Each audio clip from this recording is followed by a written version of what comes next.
بیان سننے سے پہلے سب ایک بار درود شریف پڑھ لیں۔ اعوذ باللہ من الشیطان الرجیم، بسم اللہ الرحمن الرحیم،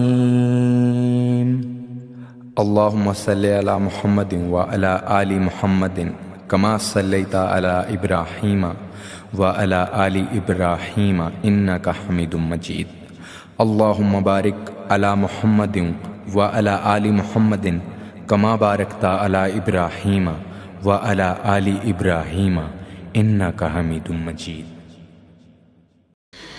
مشرکین مکہ رسول کریم صلی اللہ علیہ وسلم کے بارے میں معاذ اللہ باتیں کرتے تھے تو حضور اللہ کے دیے ہوئے علم سے انہیں جان لیا کرتے تھے۔ ایک دن وہ باتیں کر رہے تھے تو باتیں کرتے کرتے نا مشرکین مکہ نے عجیب بات کر دی، نادان تھے نا، جانتے نہیں تھے، عجیب بات کر دی، کہنے لگے آہستہ بولو کہیں محمد صلی اللہ علیہ وسلم کا رب سن نہ لے، آہستہ بولو، اونچی بات نہ کرو، کہیں مصطفیٰ کریم علیہ السلام کا خدا سن نہ لے۔ تو اللہ نے آیت نازل کر دی، فرمایا نادانو وَأَسِرُّوا قَوْلَكُمْ ابھی جہارو بھی، آہستہ بولو یا اونچا بولو۔ اور شارحین نے مفسرین نے لکھا ہے نہ بھی بولو، آہستہ بولو یا اونچا بولو، یا بے شک تم کوئی بات زبان سے ادا نہ بھی کرو، انہ علیم بذات الصدور، رب تو تمہارے دلوں کے حال جاننے والا ہے، اسے تو پتہ ہے تم نے سینے میں کیا چھپایا ہے، حسد چھپایا ہے کہ رشک چھپایا ہے، عداوت چھپائی ہے کہ محبت چھپائی ہے، اسے تو پتہ ہے، اسے خبر ہے، اس لیے کہ وہ نظر ہی تمہارے دل پہ رکھتا ہے، اسے پتہ ہے تمہارے اندر کیا ہے۔ ہم لوگوں نے نا اپنی سارے معاملات دنیا داروں سے، لوگوں سے، یاروں سے، دوستوں سے وابستہ کر لیے۔ ہمیں تعریف بھی بندوں سے چاہیے، ہمیں اچھے ہونے کا جو ڈگری ہے وہ بھی بندوں سے چاہیے، ہم بندے بڑے نیک ہیں یہ بھی لوگ کہیں تو پھر ہم مطمئن ہیں، ہم صحیح راستے پہ چل رہے ہیں یہ سند بھی بندوں سے چاہیے۔ ہر بات پر اعتماد خلق، ہر وقت لوگوں پر ہی دھیان، لوگوں پر ہی توجہ، لوگوں کے معاملات ہی ڈسکس کرنا، بھئی یہ تو تیرے ذمہ ہی نہیں، تجھے تو کہا گیا ہے کہ وَمَن يَتَوَكَّلْ عَلَى اللَّهِ، تو اپنے رب کی ذات پر بھروسہ کر، فَهُوَ حَسْبُهُ، وہ تیرے لیے دنیا میں بھی کافی ہو جائے گا، آخرت میں بھی کافی ہو جائے گا، وہ تیرے لیے کافی ہے تیرا رب رسول۔ تو اللہ رسول کی جانب توجہ کر، ہماری ساری معاملات بندوں کے ساتھ مطلب فلانے کو کیا مل رہا ہے، فلانا کدھر جا رہا ہے، فلانے کے پیسوں پہ میرا کتنا حق ہے، فلانا آگے نکل گیا، فلاں پیچھے رہ گیا، فلاں نے محبت سے نہیں دیکھا، فلاں نے یہ کر دیا، ساتھ چھوڑیں۔ یہ تو ہر وقت تو ذکر آپ کو اللہ کا کرنا تھا، یا ایھا الذین آمنوا اذکروا اللہ ذکرا کثیرا وسبحوہ بکرۃ واسیلا، یہ جو آپ ہر وقت بندے کر رہے ہیں یہ تو آپ کو حکم ہی نہیں ہے، آپ نے تو ہر وقت اللہ اللہ کرنی تھی، تو جو کام کرنے کا تھا وہ چھوڑ دیا، جو نہیں کرنا چاہیے تھا اس پہ بحث شروع کر دی، پھر دل کے اندر مد و جزر خراب ہوتے ہیں، قلبی واردات بگڑ جاتی ہے، حسد پیدا ہوتا ہے، انسان کو لالچ پیدا ہوتا ہے، انسان حریص ہو جاتا ہے، انسان لوگوں سے عداوتیں پال لیتا ہے۔ کبھی ایسا کام نہ کرے۔ شہد بڑا میٹھا ہوتا ہے، عرب کے اندر ایک درخت پایا جاتا تھا، ایلوا اس کو کہتے تھے، اس طرح ہمارے ہاں نیم نہیں ہوتی، کڑوا ترین اس کا ذائقہ ہوتا ہے، اور آپ کچھ دیر اس کو پانی میں ڈال دیں تو پانی بھی سارا کڑوا ہو جاتا ہے، چونکہ اس کے خمیر میں رب کریم نے کرواہٹ رکھی ہے، اور حکمت ہے، اس کرواہٹ کا بھی اپنی جگہ فائدہ ہے۔ لیکن حضور سید عالم صلی اللہ علیہ وسلم نے ایک مثال بیان فرمائی، اور وہ بڑی سمجھنے کی ہے۔ حضور مثالیں دیتے تھے تو کمال ہو جاتی تھی، بڑے سے بڑا ان پڑھ بندہ بھی اس کی روح تک بات اتر جاتی تھی۔ کریم محبوب علیہ السلام فرمانے لگے کہ اگر ایلوا درخت کے کچھ ٹکڑے شہد میں ڈال دیے جائیں نا تو شہد سے زیادہ میٹھی چیز کوئی نہیں ہوتی۔ تو حضور فرماتے ہیں کہ وہ ایلوا کا درخت جو ہے وہ شہد کو بھی بگاڑ دیتا ہے، اس میں کرواہٹ پیدا کر دیتا ہے، حالانکہ وہ بڑا میٹھا تھا، اپنی جگہ اس کی مٹھاس میں کوئی کسی قسم کی کمی نہیں تھی، لیکن وہ ایلوا کے درخت نے اسے بگاڑ دیا۔ اللہ کے محبوب فرماتے ہیں جس طرح ایلوا کا درخت شہد کو تباہ کر دیتا ہے نا، اس طرح حسد آدمی کے ایمان کو تباہ کر دیتا ہے۔ ایمان بڑی میٹھی چیز ہے، بڑی حسین چیز ہے، لیکن جب حسد آ گیا نا، حسد ہے کیا؟ حسد بندوں سے نہیں ہوتا، یہ سمجھ لیں۔ حسد کا مطلب، حسد کی لغوی تعریف یہ ہے کہ یہ سمجھ لینا کہ یا اللہ اسے نہیں دینا چاہیے تھا، مجھے دینا چاہیے تھا، یہ تعریف ہے۔ تو حسد ہوتا کس سے؟ حسد دراصل بندے پہ نہیں کیا جاتا، حسد کا معنی یہ ہے کہ آپ اللہ کی تقسیم پر اعتراض کر رہے ہیں۔ آپ کا کہنا یہ ہے کہ یا اللہ یہ تقسیم ٹھیک نہیں ہوئی، معاذ اللہ یہ ادھر چلا گیا، یہ تو ادھر آنے والی چیز تھی۔ تو یہ آپ نے ڈائریکٹ جو مقابلہ شروع کیا، معاذ اللہ یہ تو آپ نے اللہ کی تقسیم کے ساتھ شروع کر دی۔ تو پھر دل میں بگاڑ آتا ہے، پھر انسان ٹوٹ پھوٹ کا شکار ہوتا ہے، پھر وہ کمزور پڑ جاتا ہے، پھر وہ ایسی باتیں کرتا ہے جو اس کے منصب کے مطابق نہیں ہوتی، کچی بات کرتا ہے، کمزور بات۔ اللہ بہتر جانتے ہیں کون سی چیز اس نے کہاں رکھنی ہے۔ رب کی حکمت پر اور اس کی دی ہوئی توفیق پر راضی رہنا ایمان کا تقاضا ہے، لیکن ہمیں تو چاہیے تقسیم اپنی مرضی کی۔ ادھر کیوں چلا گیا، ادھر آنا چاہیے تھا۔ بھئی آپ کو یہ کس نے حق دیا ہے؟ مالک نے جو چاہا، جب چاہا، جہاں چاہا اپنے فضل سے عطا فرمایا۔ حسد، اور پھر اس کے اگر کوئی حسد نہیں کرتا تو لالچ شروع کر دیتا ہے۔ وہ کہتا ہے کہ یہ جو اس کا مال ہے اس میں میرا بھی حق تھا، یہ تو مجھے ملنا چاہیے تھا۔ آپ یقین کریں کہ بندے بندوں سے کم پیار کرتے ہیں، جیبوں سے زیادہ پیار کرتے ہیں۔ اس بندے کو تو کوئی نقصان نہیں جس کے ساتھ آپ نے تعلق رکھا ہوا ہے جیب کا، لیکن آپ بڑے کمزور ہو گئے۔ آپ جب لالچ کر لیا، نفسانیت میں آ گئے تو آپ کمزور پڑ گئے۔ آپ نے مطلب کیا، آپ کا کیا خیال تھا کہ رب کی بارگاہ سے کوئی کم ملنے والا تھا جو بندوں پہ اتنی توجہ کر لی؟ حضرت بہلول دانا رحمۃ اللہ علیہ نے کیا خوبصورت انداز ہے، رب کریم کے بندوں کی باتیں اللہ کے لشکروں میں سے لشکر۔ کیا سوچ تھی، کیا نظریہ تھا، کیوں یہ لوگ اتنے مضبوط تھے، فکری طور پر مضبوط تھے، فکری طور پر۔ ہارون رشید حج کر کے واپس آ رہا ہے، حضرت بہلول دانا راستے میں بیٹھے ہیں، ملاقات ہو گئی، کہنے لگا حضور کوئی حکم ہو تو بتائیے گا۔ فرمانے لگے کوئی نہیں، تو جا اپنا کام کر۔ بادشاہ ہے یا کسی کو کارڈ مل جائے تو وہ لوگوں کو دکھاتا پھرتا ہے، وزیر صاحب نے خود دیا ہے۔ بادشاہ وقت خود کر، حضرت کوئی حکم ہو تو؟ فرمایا نہیں، اللہ خیر کرے گا۔ تو کہنے لگا حضور میں نے سنا ہے آپ مقروض ہیں، تو بتا ہی دیتے۔ تو آپ مسکرا کے فرمانے لگے تیرا کیا خیال ہے بھلا؟ کہنے لگے حضور کس بابت؟ فرمانے لگے تیرا کیا خیال ہے کہ اللہ ہارون رشید کو دے گا اور بہلول دانا کو بھول جائے گا؟ تیرا کیا خیال ہے؟ رب کریم ہارون رشید کو تو دیتا جائے گا اور بہلول دانا کو بھول جائے گا؟ بادشاہ کہتا ہے کہ میں چکرا ہی گیا کہ بھلا اس سوال کا کیا جواب ہے؟ تو میں نے کہا حضور رب تو بھولنے سے پاک ہے، وہ تو کسی کو نہیں بھولتا، اسے نہ اونگ آتی ہے نہ نیند آتی ہے۔ تو فرمانے لگے جا پھر اپنا کام کر، جب مناسب سمجھے گا تو بہلول کو بھی قرضے سے نجات عطا کاری دے گا۔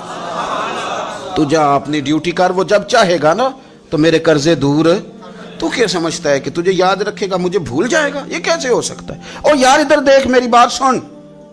او بھائی وہ تیرا میرا رب ہے، یہ ہو سکتا ہے کہ امیروں کو دے دے اور تیرے جیسے میرے جیسے غریبوں کو وہ بھول جائے؟ یہ ہو سکتا ہے؟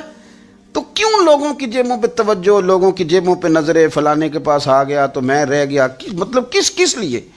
ہمارا رب کسی کو بھولتا نہیں ہے، کسی شخص کو وہ میرا مالک اپنے فضل سے نظر انداز نہیں کرتا، وہ سب کو نوازتا ہے، لیکن اس کی حکمت کے تقاضوں کا انتظار کرنا مسلمان کی شان ہے۔ کبھی کسی حسد میں کبھی کرنا ہو تو رشک کریں، مزہ آئے گا۔ اور یہ رشک کرنے کا نا، رشک کا معنی کیا ہے؟ حسد کا معنی یا اللہ اسے نہیں دینا چاہیے تھا، مجھے دینا چاہیے تھا، اور رشک کا معنی یا اللہ تو نے دیا ہے، کیا بات ہے، اسے دیا تو کیا بات، اگر تو نے دیا تو مالک جچا بھی ہے، اگر تو نے دیا ہے تو نظر بھی آیا ہے، اگر تو نے دیا ہے تو پھر کیا بات ہے، کمال ہو گئی، وہ نظر آ رہا ہے۔ اور یا اللہ اسے دیا ہے تو میں بھی تیرا بندہ ہوں، اسے بھی اور دے اور مجھے بھی عطا فرما۔ یہ رشک ہے۔ رشک کا نا حضور نے حکم دیا ہے، نبی پاک نے رشک کا۔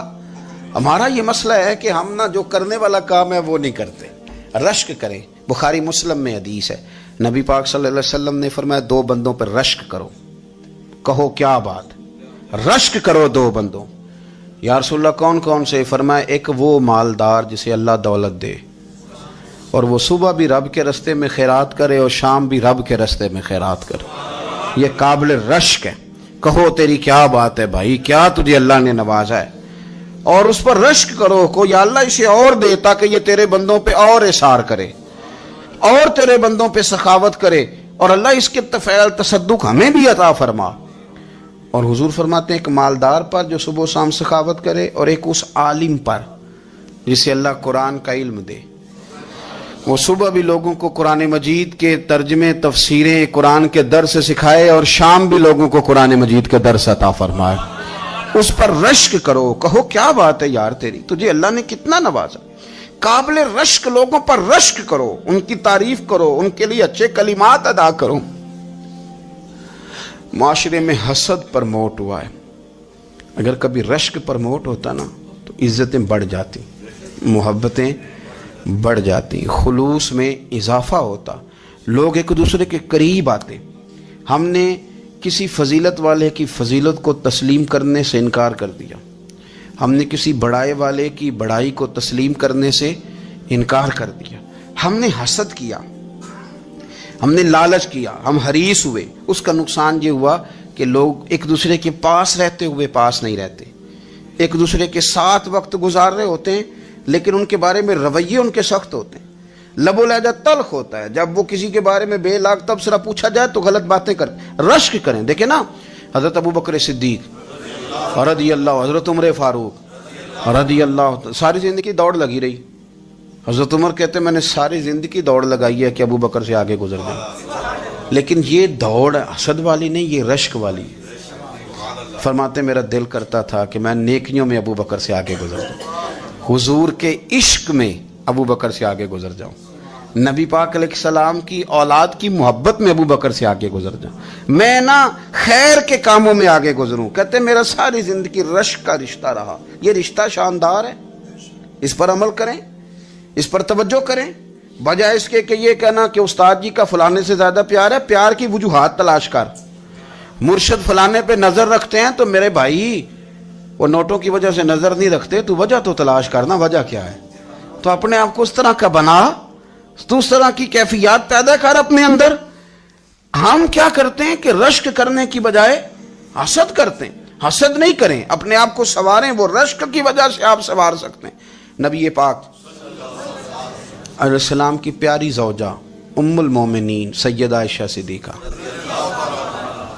بڑی شان ہے اس خاتون کی، بڑی عظمت ہے ان راہوں کے صدقے جن رستوں سے سیدہ پاک کی سواریاں گزرا کرتی، کیا درجہ اللہ نے دیا ہے سیدہ عائشہ صدیقہ کو۔ کہتی ہیں حضور کا وصال میری گود میں ہوا ہے، اور مولا علی شیر خدا فرماتے ہیں میں نے حضور کو سب سے زیادہ عائشہ صدیقہ سے پیار کرتے ہوئے دیکھا، اور عائشہ صدیقہ رضی اللہ تعالیٰ عنہ فرماتی ہیں میں نے حضور کو سب سے زیادہ فاطمہ الزہرا سے پیار کرتے دیکھا۔ یہ الگ ماحول ہے ان کا آپس میں۔ تو حضرت عائشہ صدیقہ اتنا بڑا مقام، لیکن وہ فرماتی ہیں میں نے ساری زندگی سیدہ خدیجۃ الکبریٰ پہ رشک کیا۔ میں نے کہا کیا بات تھی اس خاتون کی جو وصال کر گئیں، لیکن شاید کو دن خالی جاتا ہو کہ مدینے والے ان کی وفاؤں کا ذکر نہ کرتے، شاید کوئی خالی دن جاتا۔ کہتی ہے میں نے اتنا قابل رشک ماحول نہیں دیکھا۔ ایک دن حضور گھر میں گوشت لائے اور مجھ سے فرمایا عائشہ گوشت پکاؤ، تو میں اسے صاف کرنے لگی تو حضور فرمانے لگے شوربہ ذرا زیادہ کرنا۔ میں نے عرض کی حضور کیا کچھ مہمان آئیں گے گھر میں؟ تو فرمایا نہیں عائشہ، مدینہ منورہ میں نا مجھے پتہ چلا ہے خدیجۃ الکبریٰ کی کچھ سہیلیاں آئی ہیں، تو شوربہ بنا، میں انہیں پہنچاؤں گا، خدیجہ کی سہیلیوں کو شوربہ زیادہ پکا ذرا۔ تو حضرت عائشہ صدیقہ کہتی ہے میں نے بڑے نرم لب و لہجے میں بڑی بنا سوار کے مسجع مکفہ چن کے جملے بات کی۔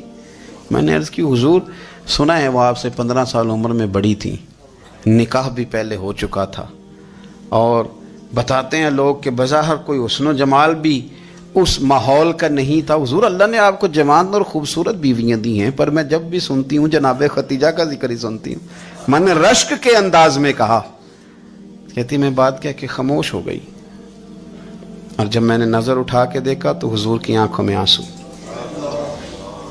نبی پاک صلی اللہ علیہ وسلم کا یہ انداز دیکھا تو میں نے کہا حضور میں رب رسول کی بارگاہ میں توبہ کرتے ہیں، اب تو رو دیے۔ تو حضور فرمانے لگے عائشہ یہاں جو بھی آیا ہے نا وہ سکھوں اور آسانیوں کے دنوں میں آیا ہے، اور ختیجہ میری ان دنوں کی ساتھی تھی جو میرے تکلیف کے دن تھے، میری آزمائشوں کی، میری پریشانیوں کی میری ساتھی تھی۔ جب لوگ مجھے تکلیف دیتے تھے میں گھر جاتا تھا تو مجھے کہتی تھی حضور آپ تو صلہ رحمی کرتے ہیں، غریبوں کا بوجھ اٹھاتے ہیں، آپ تو لوگوں کے ساتھ محبت سے پیش آتے ہیں، حضور آپ پریشان نہ ہو، آپ کا رب آپ کو ہمیشہ عزتیں ہی عطا فرمائے گا۔ فرمایا وہ میری تکلیفوں کی اسے کیسے، میرے بھائی رشک کیا لوگوں نے ایک دوسرے پر، حسد نہیں کیا۔ ہم تو نا جی اپنی مرضی کے فیصلے کرتے کرتے پیچھے رہ گئے، ہم نے لوگوں کو پیچھے کرنے کا سوچا تھا لیکن ہم سب سے پیچھے رہ گئے۔ ہم نے سیاست اور سازش کی تھی کہ کچھ لوگوں کے دلوں پہ پیر رکھ کے میں اپنا قد اونچا کروں گا، کچھ کے سینوں پہ پیر رکھ کے، لیکن ایسا نہیں ہوتا، یہ ہوتا نہیں۔ آپ کسی کی جگہ نہیں لے سکتے، اس لیے کہ رب نے سب کی جگہ اپنی اپنی بنائی ہوئی، سب کی جگہ۔ ہاں ایسا ضرور ہوتا ہے کہ کئی دفعہ نا ہم اپنے مقام کو گرا لیتے ہیں۔ وہ کسی نے کہا تھا کہ ایسا نہیں کہ تیری جگہ کوئی اور آ گیا، لیکن تیرا مقام بھی اب تیرا نہیں رہا۔ ہوتا یہ ہے کہ ہم نہ گرا لیتے ہیں اپنے آپ کو۔ اگر ہم رشک کا ماحول پیدا کریں، رشک کا، اور ہم کہیں کہ کیا بات ہے میں بھی سفر کروں گا، اس جانب جاؤں گا، بجائے یہ کہنا کہ فلاں آدمی بڑا آگے نکل گیا ہے، یہ کر کے نکل گیا ہے، وہ کر کے نکل گیا ہے، یہ کہنا کہ یار میں بھی رب کریم کی اس مدد کو تلاش کرتا ہوں جس کی برکت سے اللہ نے اس پر فضل فرمایا ہے۔ امام غزالی فرماتے ہیں 3 لوگوں میں حسد زیادہ ہوتا ہے، بغض زیادہ پیدا کر لیتے ہیں۔ اب چونکہ مضمون ہے تو ساری بات کھل کے ہی کرنی پڑے گی نا۔ فرماتے ہیں 3 لوگوں میں حسد، بڑے عہدے والوں میں حسد زیادہ ہوتا ہے۔ یعنی صوبائی وزیر کہتا ہے کہ حق میرا ویسے وفاقی وزیر کا تھا، اور وفاقی وزیر کہتا ہے کہ جتنا میرا تجربہ ہے نا مجھے بنایا وزیر اعظم ہی جاتا تو بات ٹھیک تھی۔ حسد زیادہ، بڑے عہدوں والوں میں حسد، اور امام غزالی فرماتے ہیں مالداروں میں حسد زیادہ ہوتا ہے۔ غریب نے غریب سے کیا جلنا ہے، جلنے کو شے ہی کوئی نہیں، کس سے جلیں گے؟ تو غریب تو بیچارہ 4 روٹیاں ہوتی ہیں تو کہتا ہے چلو ٹھیک ہے آ جاؤ، دونوں مل کے بیٹھ جاتے ہیں۔ غریبوں کے دوست بھی غریب، امیر حسد کرتے ہیں، وہ سودے پہ سودا کرتے ہیں، وہ ایک دوسرے کی کمزوریاں بیان کرتے ہیں۔ میں نے گاہکوں کو نفع لیتے دیکھا ہے، فلانے سے مال لیتے تھے جی اس نے بڑا تنگ کیا، تو کہتا ہے اسی طرح کا تو مجھ سے خریدا کر۔ لوگ استعمال کر جاتے ہیں، وجہ بیچ میں کیا ہوتی ہے؟ حسد، عداوت، خرابی ہوتی۔ اور تیسری بات امام غزالی نے شاید میرے لیے کہی ہے، امام غزالی فرماتے ہیں علماء میں حسد بڑا ہوتا ہے، عہدے داروں میں، مالداروں میں اور علم والے لوگوں میں۔ وہ بھی اللہ کی تقسیم پر راضی نہیں ہوتے، چونکہ وہ سمجھتے ہیں مجھے یہ لفظ آتے ہیں، میری قابلیت زیادہ ہے، میں زیادہ پڑھا لکھا ہوں تو یہ منصب بھی میرا تھا، یہ کام بھی میرا تھا، یہ بھی میرے پاس ہونی چاہیے۔ ایسا نہیں ہوتا، یہ تو رب کریم کی عطا ہے۔ میں کئی دفعہ کہہ چکا ہوں کہ کام لینے پہ آئے تو میرے جیسے بیکار آدمی سے کام لے لے، یہ اس کی عطا ہے۔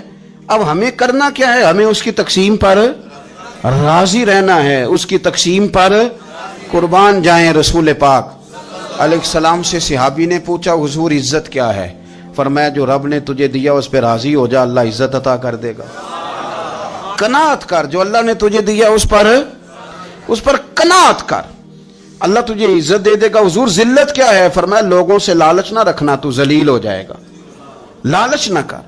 تیزی کے ساتھ پرموٹ ہوتی ہیں چیزیں، ہمیں سازش کرنی آتی ہے، ہمارا خیال ہوتا ہے کہ میں نے دوسروں کے پیسوں پہ کاروبار کرنا ہے، ہمارا خیال ہوتا ہے کہ پالٹی ڈال کے روٹی کھانی ہے، ہمارا خیال ہوتا ہے کہ کسی بندے کو کس طرح استعمال کرنا ہے۔ یاد رکھ لینا، کبھی بات نہ بھولنا، جو لوگوں کو استعمال کرنا چاہتا ہے وہ ساری زندگی استعمال ہوتا رہتا ہے۔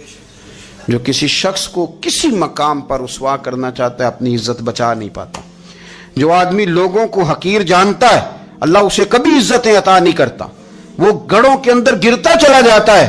یاد رکھیں جو عزتیں دینی شروع کر دے رب اسے باعزت بنا دیتا ہے، جو پیار کرنا شروع کر دے معاشرے میں لوگ اس سے پیار کرنے لگ جاتے۔